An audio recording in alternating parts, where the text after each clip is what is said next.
안녕하세요. 짬바정입니다.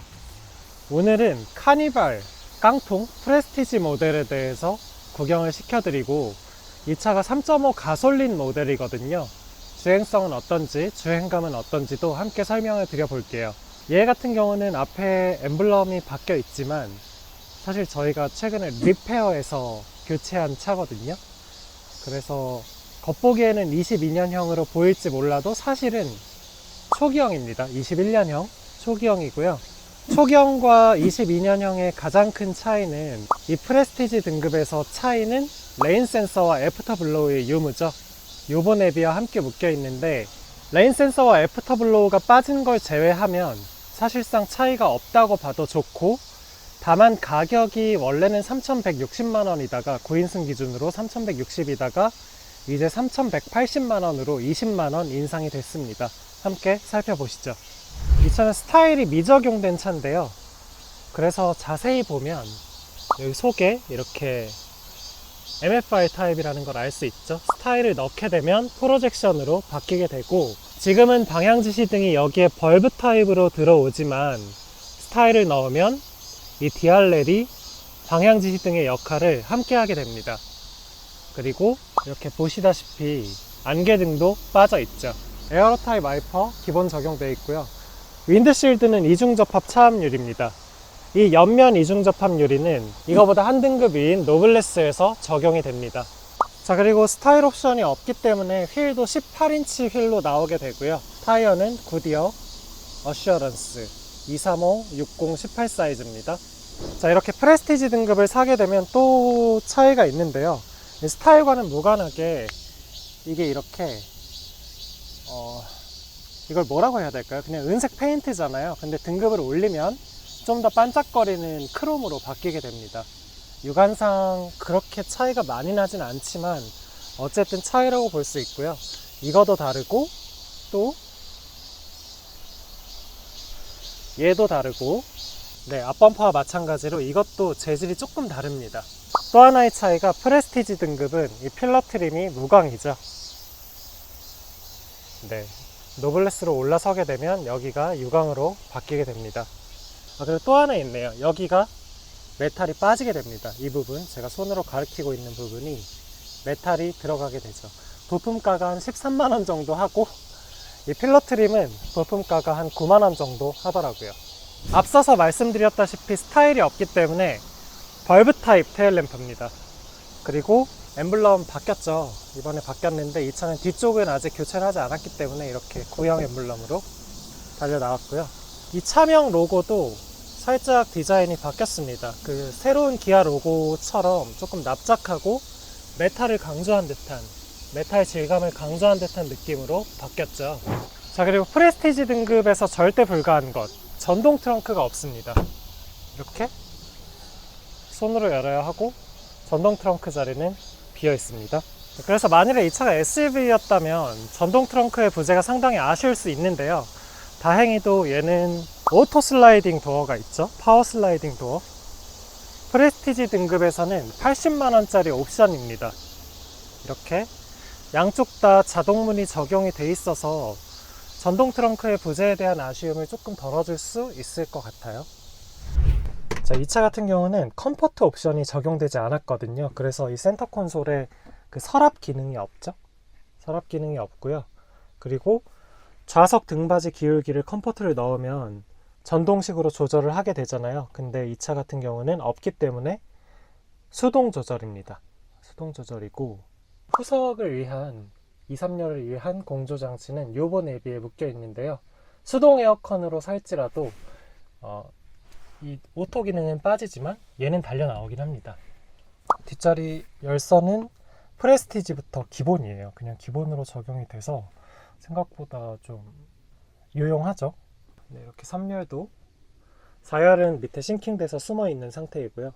3열 공간도 널찍합니다. 한번 앉아 볼게요. 네, 이렇게 3열에 앉아서도 제 무릎 공간이 웬만큼 확보가 되는 그런 모습이고, 3열을 위한 수납 공간도 잘 마련이 되어 있습니다.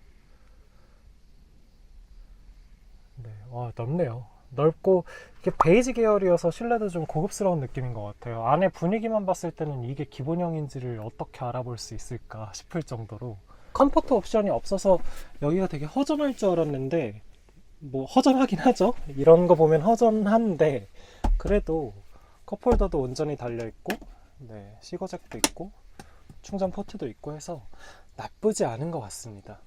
뭐 이 정도만 돼도 진짜 훌륭한 패밀리카 내지 후석 공간이 될 것 같아요. 네, 지금 시동을 걸어 놓은 상태고요. 이 차는 12.3인치 유보 내비 옵션이 적용이 되어 있습니다. 185만원짜리죠.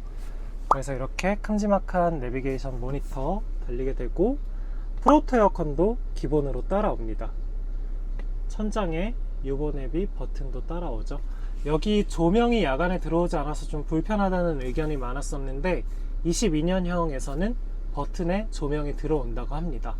그리고 이 프레스티지 등급의 단점이 제 손이 먼데 네, 데이 앤 나이트 룸미러죠. ECM 미러가 아니라는 거. ECM 미러는 노블레스부터 적용이 됩니다.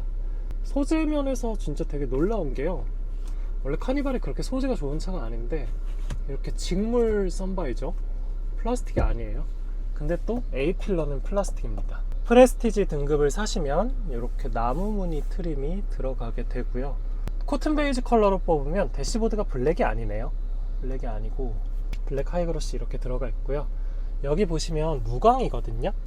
그리고 여기도 무광인데요, 여기가 유광으로 바뀌는 게 노블레스부터예요. 근데 얘가 더 나은 것 같은 건 저만 그런 걸까요? 얘는 기계식 기어 노브죠. 만일에 다이얼식 기어 노브, 시프트 바이 와이어를 원하신다면 무조건 22년형부터는 노블레스를 해야 합니다. 전에는 프레스티지에서도 스마트 커넥트를 하면 다이얼식으로 바꿀 수 있었는데 이제는 불가하죠. 이 차 같은 경우는 사실상 프레스티지 깡통에 유보 내비만 들어가 있는 사양인데도 불구하고 실내가 상당히 나쁘지 않아요. 여기 보시면 차로 유지 보조도 기본이고 ASCC도 기본인 걸 아실 수 있죠. 제가 좀 써보니까 확실히 신형차여서 그런지 이게 나쁘지 않더라고요. 가감석도 부드럽고. 자, 그리고 프레스티지를 살지언정 오토홀드와 EPB 기본, 통풍 시트도 기본, 운전대 열선도 기본입니다. 자, 그리고 이 시트가 인조 가죽이거든요. 프레스티지는 인조 가죽이잖아요. 컴포트 옵션을 넣으면 가죽으로 바뀌고요. 근데 인조 가죽 질감도 나쁘지 않습니다. 다만 1열의 착좌성은 조금 단단한 편이에요. 쿠션이 단단하고 헤드레스트마저도 단단합니다. 자, 이 차는 아날로그 계기판이 적용이 되어 있는데요, 아날로그 계기판이 너무너무 싫다 하시면 모니터링 팩을 넣으시면 서라운드 뷰와 함께 디지털 계기판으로 바뀌게 됩니다. 그래서 여기 지금 이렇게 끊어져 있는 것도 사라지고 한꺼번에 쫙 연결이 되죠. 그리고 22년형 모델부터는 유보 내비를 넣으시면 여기에 레인 센서, 즉 오토 와이퍼도 따라오게 되고 애프터 블로우도 따라옵니다. 그래서 가격이 기존 185만원에서 190만원으로 인상이 됐죠.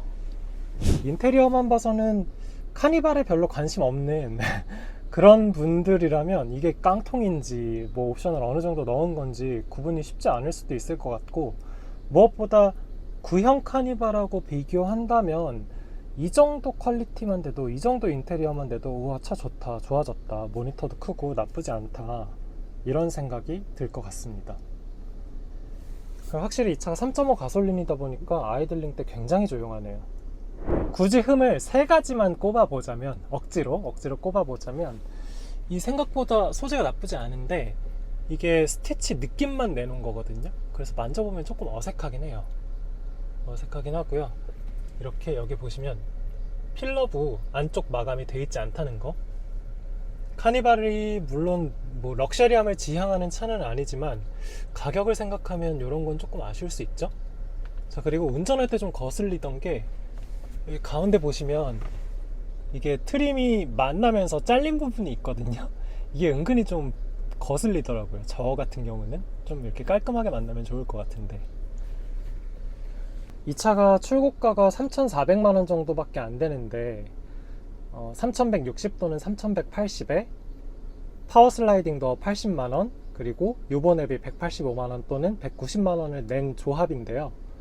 근데 진짜 인테리어는 정말 좋은 것 같고요. 인조가죽 시트 질감도 훌륭하고 실내에서 보여지는 분위기도 나쁘지 않고, 한번 같이 주행을 해보시면서 이 차 느낌이 어떤지 함께 확인해 보시죠. 곤잘로가 없으니까 꼬고를 제가 하겠습니다. 꼬고! 네, 지금부터는 이 카니발 3.5 18인치 사양의 주행성이 어떤지, 승차감은 어떤지 등등을 말씀드려 볼게요. 제 지인이 차주인데 저 평소 리뷰하듯이 타면 저를 죽이겠다고 해가지고 살살 타기로 약속하고 갖고 왔거든요. 그래서 네, 차 느낌이 어떤지만 문자 그대로 그냥 주행 리뷰 정도로 해드릴게요.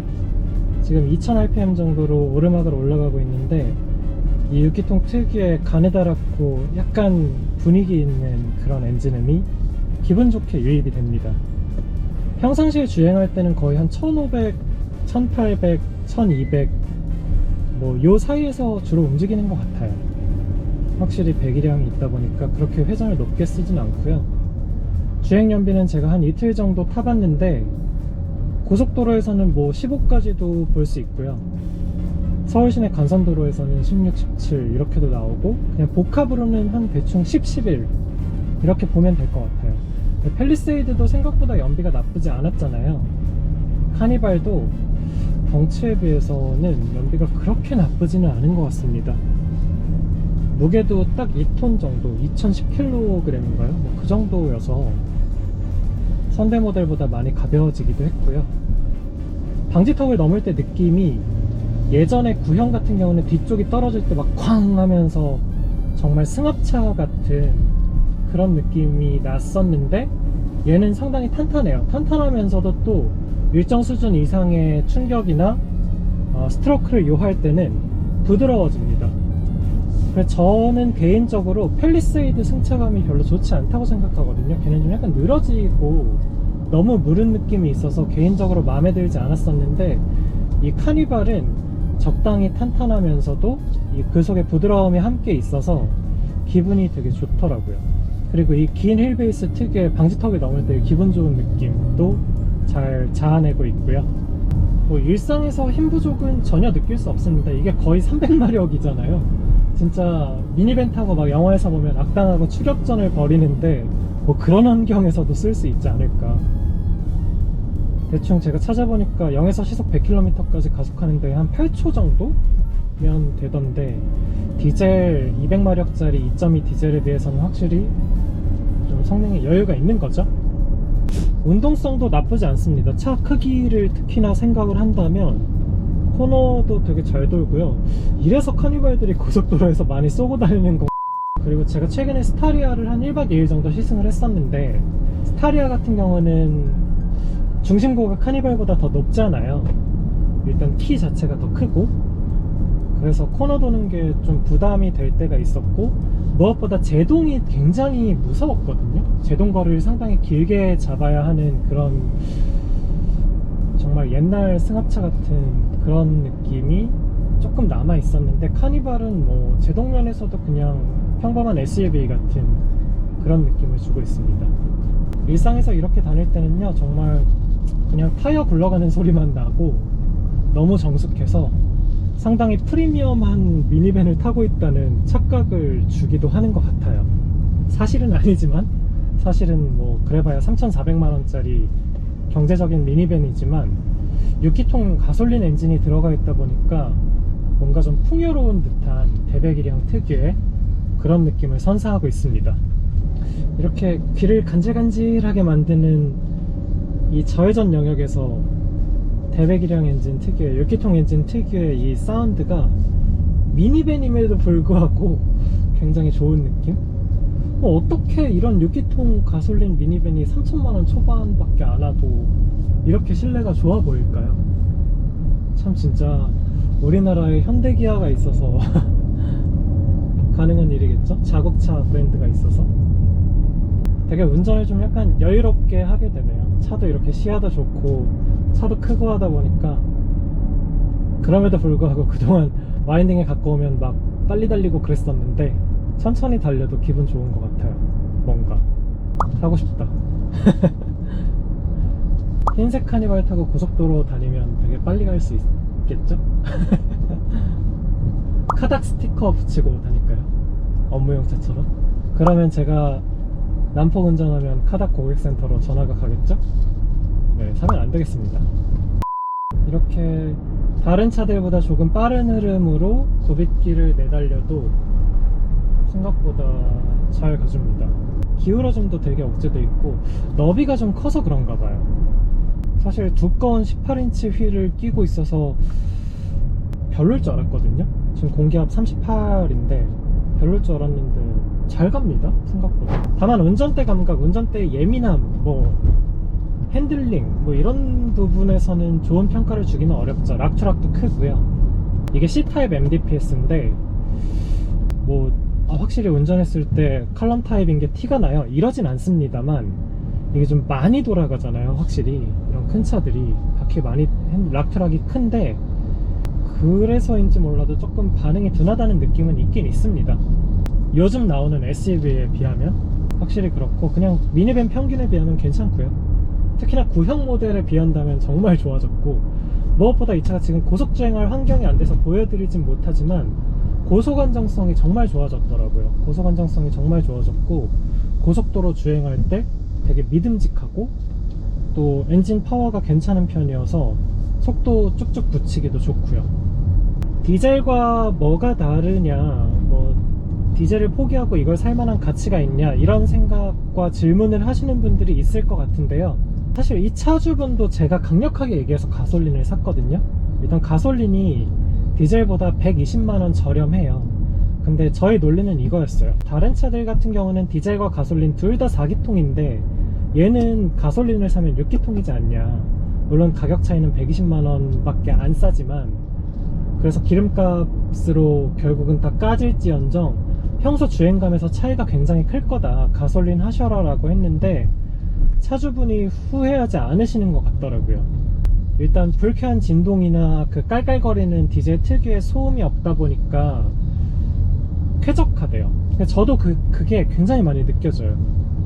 차가 나긋나긋한 느낌이 나고, 사실 카니발 타면은 저는 항상 이거 승합차야, 뭐 흔히 말하는 봉고차야, 뭐 영업용 차야, 이런 느낌을 약간 그 디젤 엔진에서 좀 많이 받게 되는 편이었거든요. 그런 단점을 상쇄할 수 있지 않나, 그런 생각이 듭니다. 그래서 저는 카니발 가솔린을 염두하고 계시는 분들이 이 리뷰를 보게 될 가능성이 많으실 것 같은데 후회 없는 선택이 될 거라고 꼭 말씀드리고 싶고요. 생각보다 연비가 그렇게 처참하지는 않습니다. 물론 시내만 다니면은 진짜 뭐 6, 7, 뭐 5 막 이렇게도 나오긴 하지만, 막히는 시내. 근데 순항하고 그럴 때는 뭐 13, 14는 정말 쉽게 낼 수 있고, 고속도로만 그냥 쭉 왔다 갔다 하면은 15 이렇게도 나오고, 뭐 올림픽대로나 강변북로에서는 16, 17도 어렵지 않게 나오더라고요. 그래서 그런 거 생각하면, 물론 뭐 많이 부담스러워 하시죠? 이게 배기량도 크고 해서 많이 부담스러워 하시지만,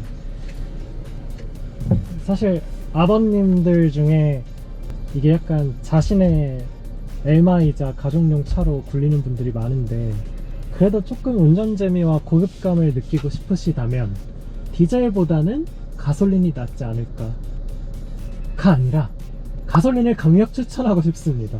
완전 다른 차 느낌이에요. 저 이 차 디젤은 좀 많이 타봤는데 엔진 하나 바뀌었다고 승차감도 더 좋은 느낌이 나고, 실제로 근데 엔진 무게가 다르니까 댐퍼 스프링 세팅이 다를 수 있죠. 승차감도 더 유연하고 부드러운 느낌이고, 일단 그 불쾌한 2.2 4기통 디젤의 소음 진동이 완전 없어지고 고급스러운 6기통 가솔린 V6 엔진이 들어가 있기 때문에 단점이 없어지고 그 단점이 심지어 장점으로 승화되는 그런 차가 카니발 3.5 가솔린 아닐까 싶습니다. 좋네요. 어떻게 이 차가 3,500도 안 할 수가 있지? 스팅어가 가성비가 되게 안 좋은 거였군요. 그런 생각이 드네요. 자, 그럼 이상 마치겠습니다. 안녕.